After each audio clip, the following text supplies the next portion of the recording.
Hello everyone, I'm Curtis Hollister, and today's video is all about using video as a tool to enhance your company's press releases to communicate more effectively to your target audiences.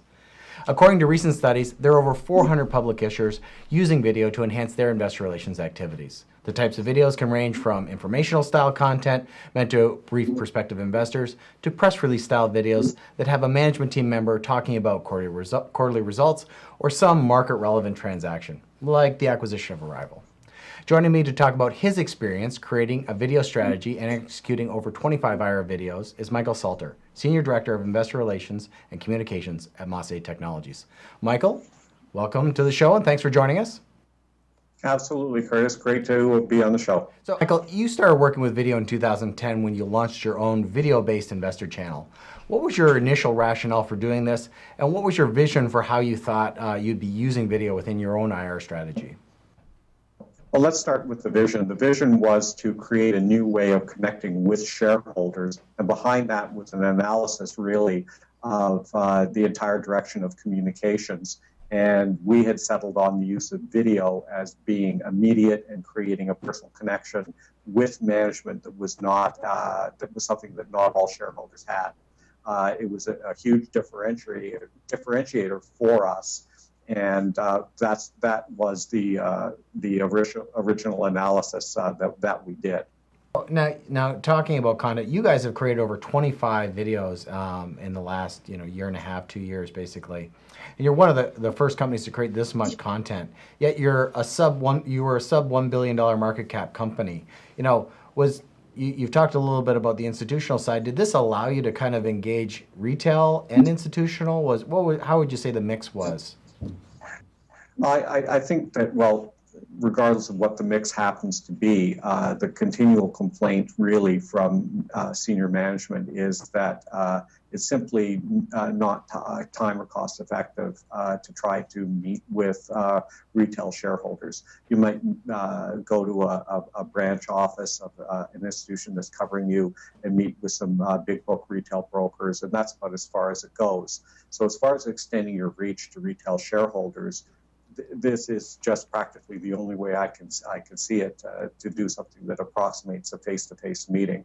So it's extremely effective there. And as I had mentioned before, on the institutional side, if they think that they should be watching the video to get a full story on a news event, they're going to watch as well. So really across the spectrum, I think it's quite effective. So let's talk a little bit about style and workflow. You guys are typically using a teleprompter and a script for your videos with text overlays, graphics to improve kind of visual understanding.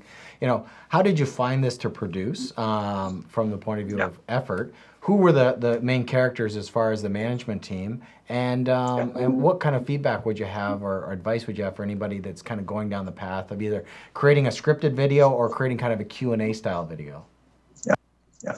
Well, if you're looking about financial information, discussing quarterly results, and your management team wants to be extremely careful because they're worried about disclosure or naturally concerned about disclosure, you may want to go with a full script. So that's what we did. That allows you to put it up on the teleprompter so the executives don't have to memorize anything. And we used a white screen background because we wanted to differentiate an IR video from something like a commercial or a marketing style video. It really is a corporate communications vehicle.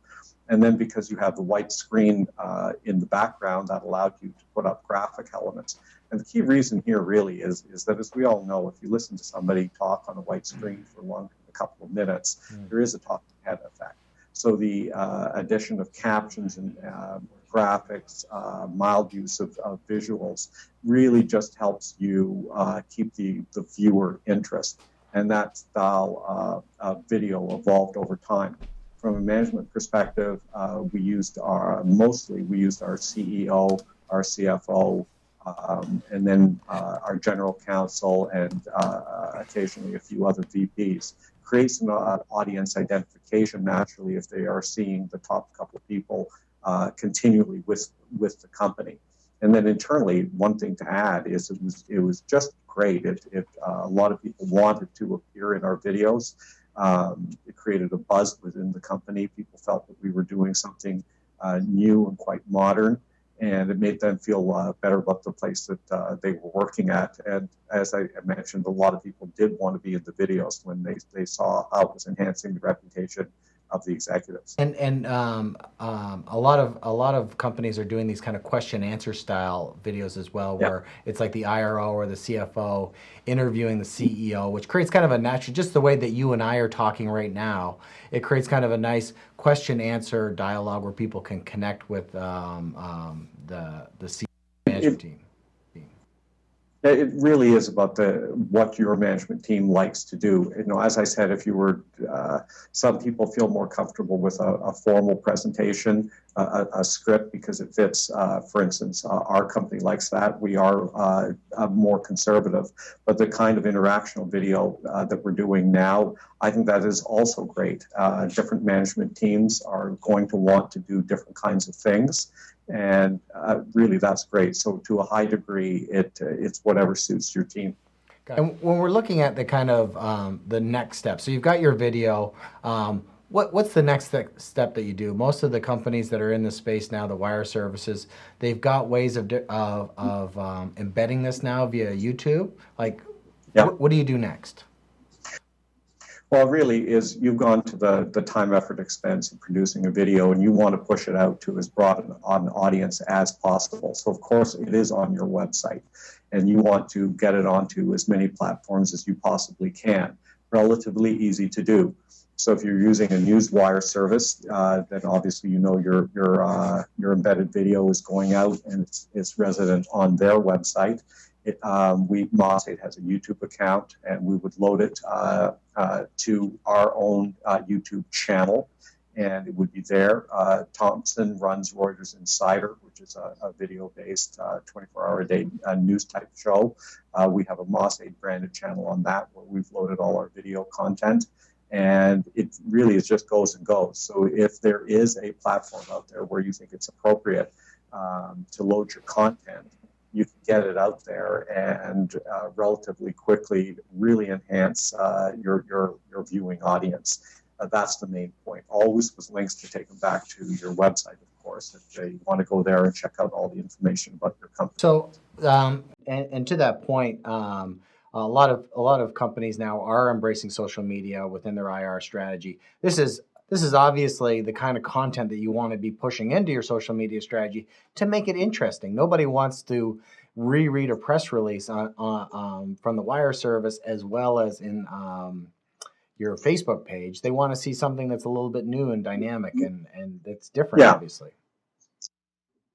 When you do look at the use of video by companies, marketing departments, of course, have been using them for years and use it fairly frequently. So it really is the C-suite and IR in the sense that have been sort of the last to embrace this new technology.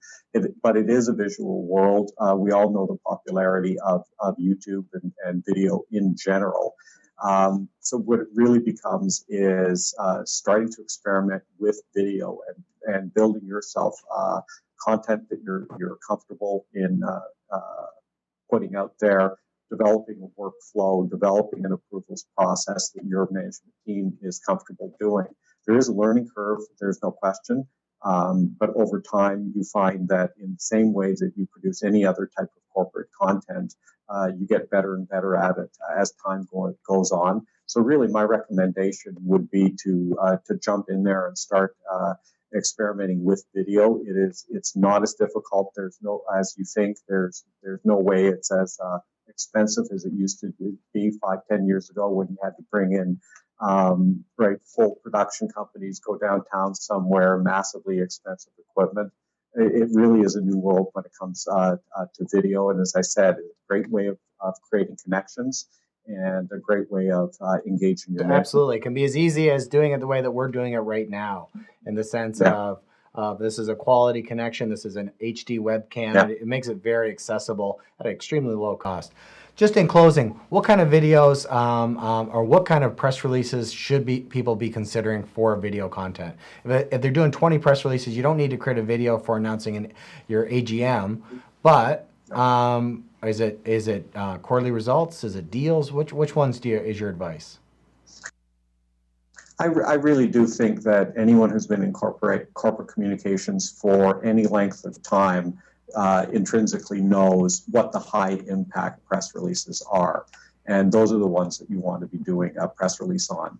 If it's a minor deal, if it's something that you view relatively, quite frankly, you do want to get the information out there, but you know in your heart that it's not that important. Yeah.